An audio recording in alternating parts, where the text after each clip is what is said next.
Halo sobat, bertemu lagi dengan kami channel Alur Cerita. Kali ini kita kembali akan membahas salah satu film yang cukup menarik. Film ini berjudul Catch Me If You Can, yang tayang pada tahun 2002 silam. Film ini menceritakan kisah seorang remaja yang bernama Frank Abagnale berhasil menyamar sebagai seorang pilot, dokter, dan pengacara sambil melakukan penipuan juga pencurian di berbagai kota di Amerika Serikat. Ia bahkan sukses menekan kontrak senilai jutaan dolar AS dengan identitas palsunya itu. Tanpa berlama-lama, mari simak kisahnya di sini.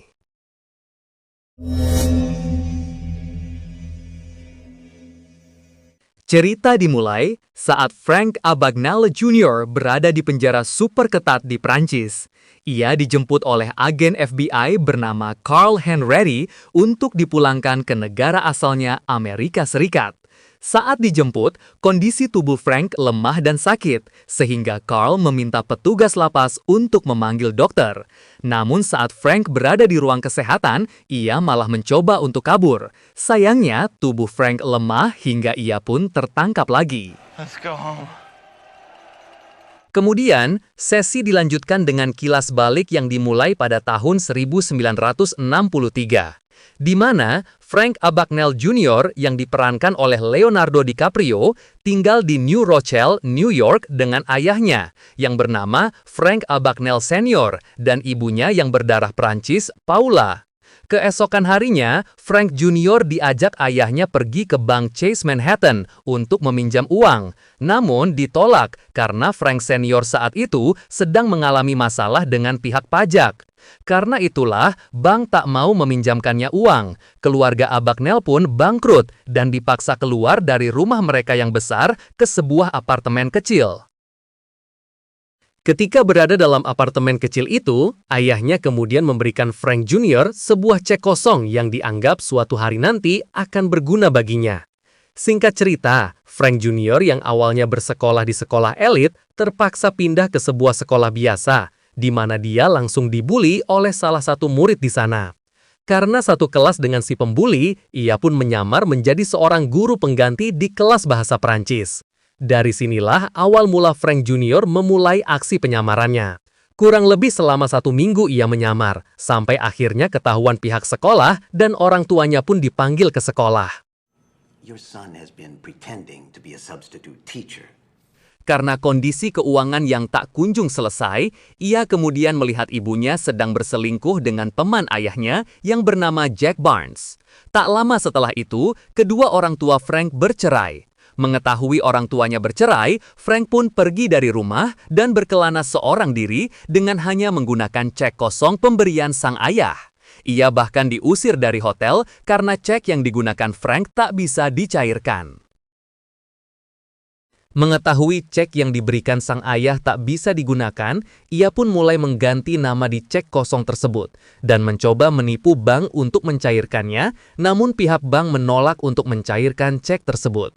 Putus asa karena usahanya tak kunjung berhasil, ia kemudian melihat seorang pilot keluar dari sebuah mobil. Dan dari situlah, Frank mulai terinspirasi untuk menyamar sebagai seorang pilot. Untuk memuluskan rencananya, Frank lebih dulu menyamar sebagai seorang remaja bernama Frank Black yang bersekolah di SMA Murrow. Di situ, ia menipu maskapai penerbangan dengan mewawancarai seorang staf maskapai penerbangan yang bernama Mr. Morgan untuk tugas artikel koran di sekolahnya. Padahal saat itu, ia cuma ingin mengetahui tugas pilot dan juga agar bisa mendapatkan lencana seorang pilot. Sayangnya hal itu gagal karena Mr. Morgan tak bisa membantunya. Namun Frank masih punya cara lain agar bisa mendapatkan seragam pilotnya. Dengan bermodalkan kepercayaan diri, dia pun akhirnya berhasil mendapatkan seragam pilotnya dengan menyamar sebagai seorang kopilot Pan Am. Setelahnya, ia pun dengan mudah menipu bank maupun hotel dengan menggunakan cek palsu yang sudah dimodifikasinya sendiri. Frank juga memberitahu ayahnya bahwa ia sekarang menjadi seorang pilot.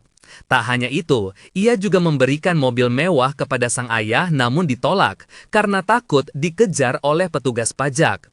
Aksi penipuan Frank juga mulai dicurigai dan diselidiki oleh seorang agen FBI spesialis penipuan bank, Carl Henretti.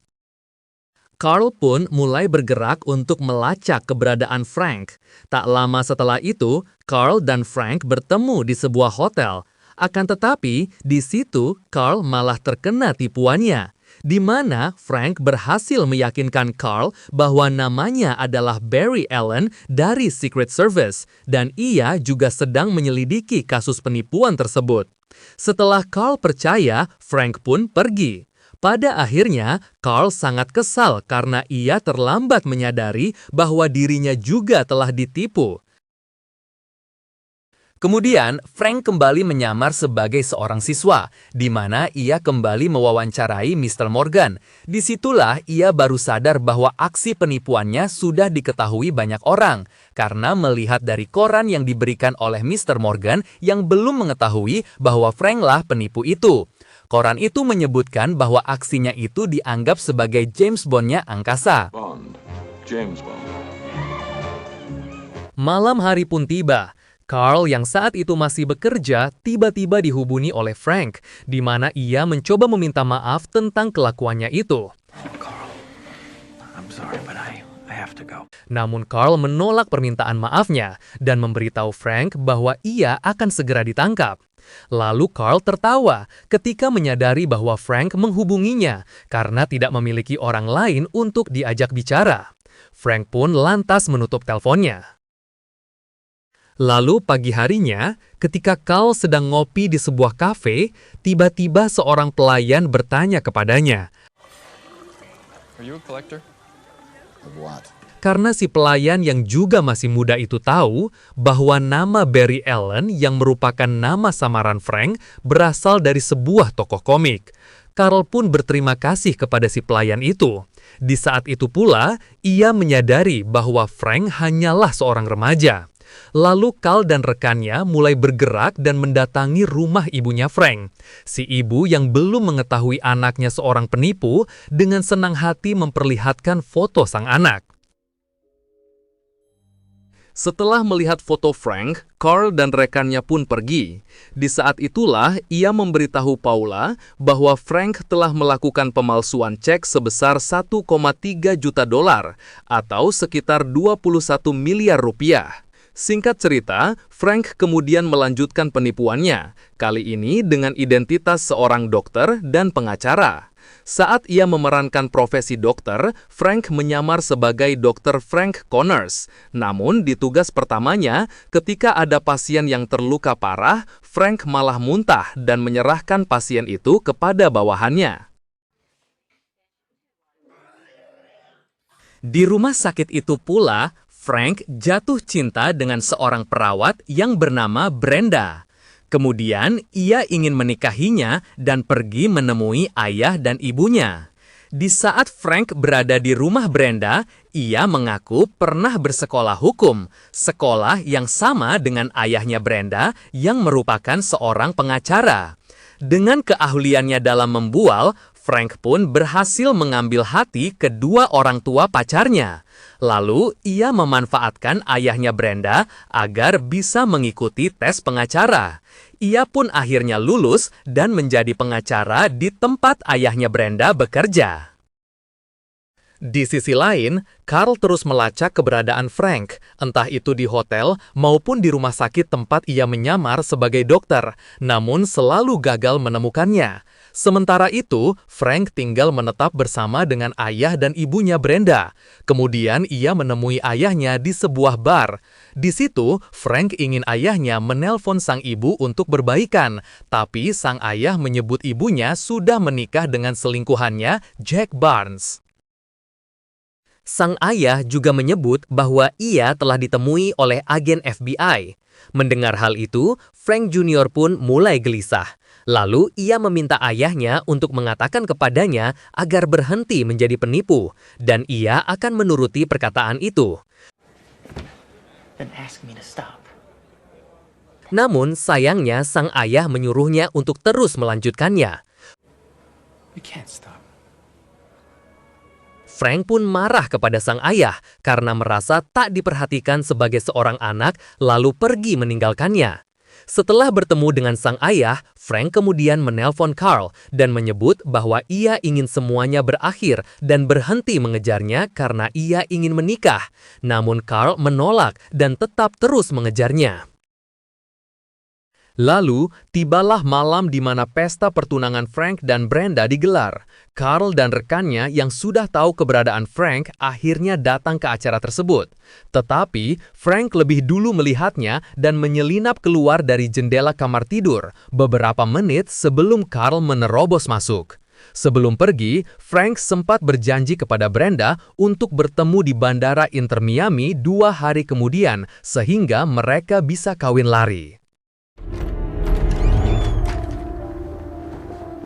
2 hari kemudian, Frank pun menepati janjinya dan datang ke Bandara Inter Miami. Saat itu, ia melihat Brenda sedang menunggunya, tetapi ia juga melihat beberapa agen berpakaian preman sedang bersiap untuk menyergapnya.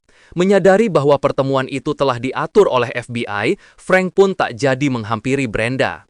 Meski Frank tak muncul, namun para agen FBI pun tetap standby di bandara untuk memastikan bahwa Frank tak akan pergi keluar dari Amerika.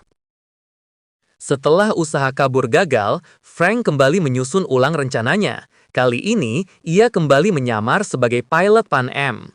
Ia juga membelikan berita palsu kepada semua universitas tentang program perekrutan tenaga kerja baru sebagai pramugari di maskapai penerbangan Pan Am. Di situ, Frank mengenakan pakaian pilotnya dan menjadi seorang pembicara di hadapan para mahasiswi. Kemudian, ia juga memilih 8 mahasiswi tersebut untuk menemaninya pergi tur ke Eropa.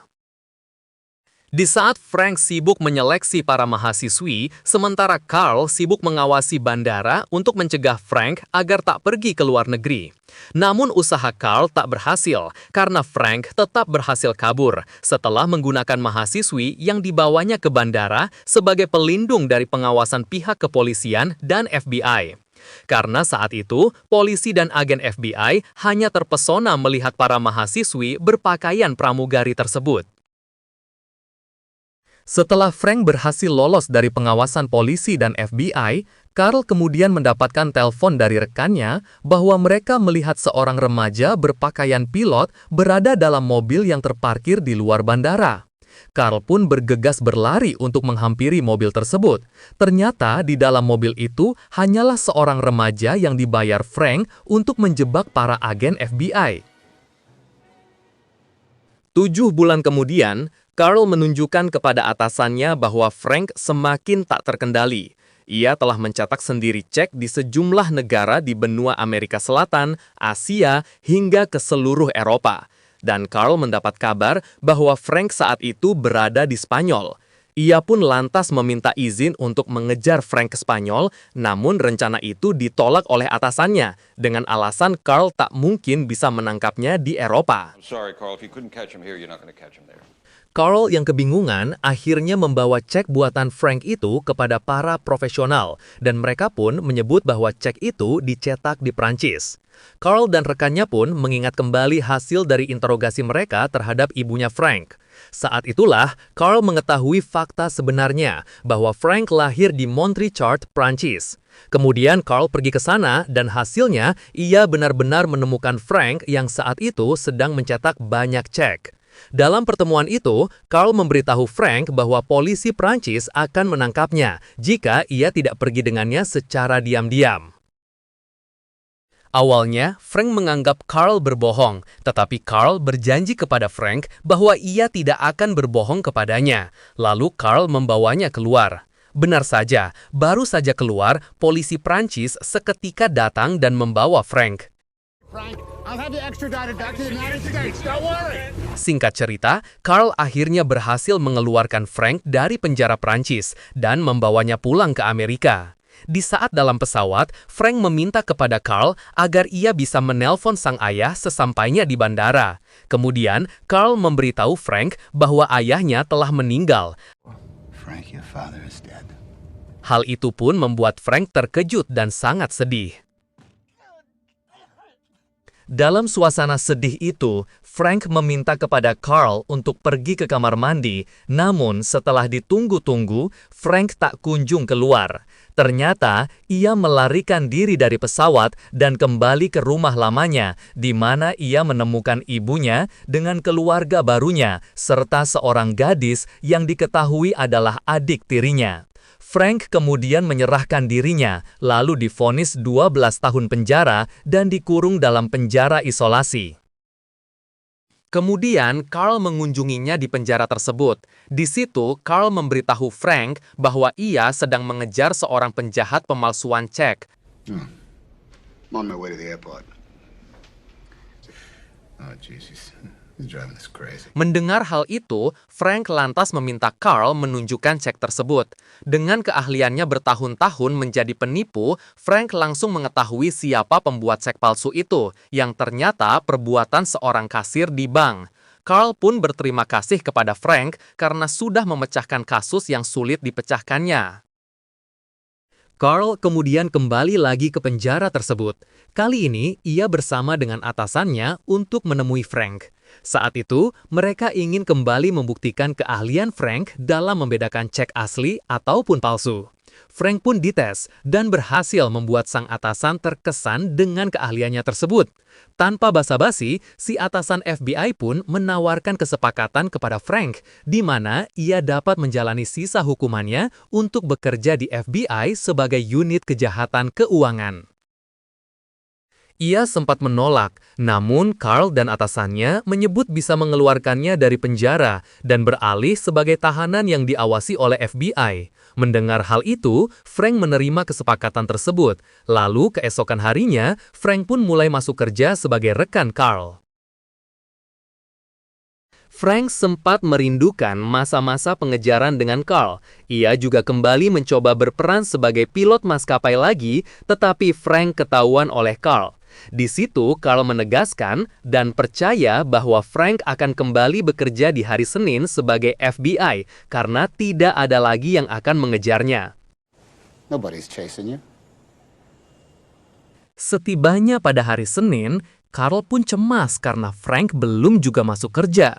Lalu, ketika Carl mulai memeriksa sebuah cek, disitulah Frank akhirnya muncul dan mengambil alih pekerjaan tersebut. Kemudian, Carl bertanya kepadanya bagaimana ia bisa lulus di ujian Louisiana yang merupakan ujian sebagai pengacara.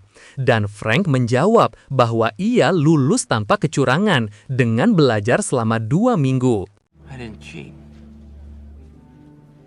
I studied for 2 weeks and I passed. Film ini berakhir dengan Frank yang telah menikah selama 26 tahun, memiliki 3 putra, tinggal di Midwest, dan masih berteman baik dengan Carl. Mereka telah menangkap beberapa pemalsu cek yang paling sulit ditangkap di dunia dan menghasilkan jutaan dolar setiap tahun karena karyanya menciptakan cek yang tak bisa dipalsukan. Tamat.